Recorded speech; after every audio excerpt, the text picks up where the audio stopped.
Within the last few weeks, Washingtonians have been absolutely buzzing over what to do about rocks and boulders. They've been popping up all over the state as a means of trying to mitigate homeless encampments that everybody had been complaining about. Well, Fox 13's Lauren Donovan just showed us some in Puyallup yesterday. And Lauren, people are now trying to outlaw this exclusionary tactic. What's the deal here?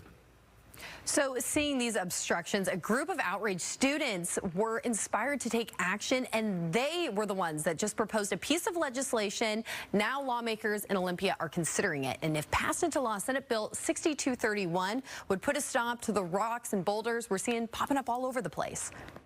I was dismayed, as I think many were, when the news broke recently that $700,000 had been spent on hostile architecture by the Washington State Department of Transportation. When she says hostile architecture, she's talking about these massive boulders blanketing the side of I-5 in Thurston County. A staggering $700,000 has been invested in boulders.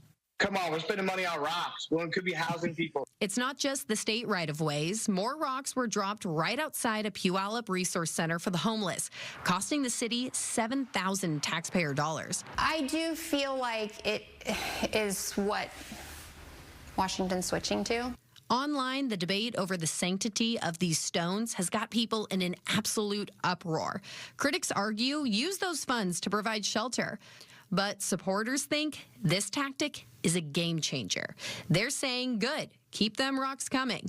Right now in Olympia, state lawmakers are considering legislation. The bill before you today prohibits cities, towns, and counties from the installation or construction of any hostile architectural elements designed to restrict the use of public space by people experiencing homelessness. In committee, some senators pointed out Senate Bill 6231 could have some benefits. If you're that business and folks are there, like, what are the potential impacts to the business?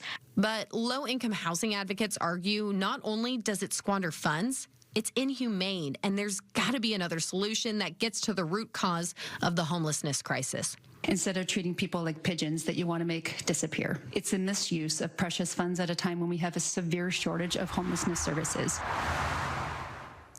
Now, the bill as it is right now only applies to cities, towns, and counties, not state right-of-ways like I-5, and some argue the bill should expand to cover state-owned public lands as well. But opponents contend it's apples and oranges here, allowing folks to camp alongside a busy freeway as cars zip past at 80 miles per hour is a serious safety hazard.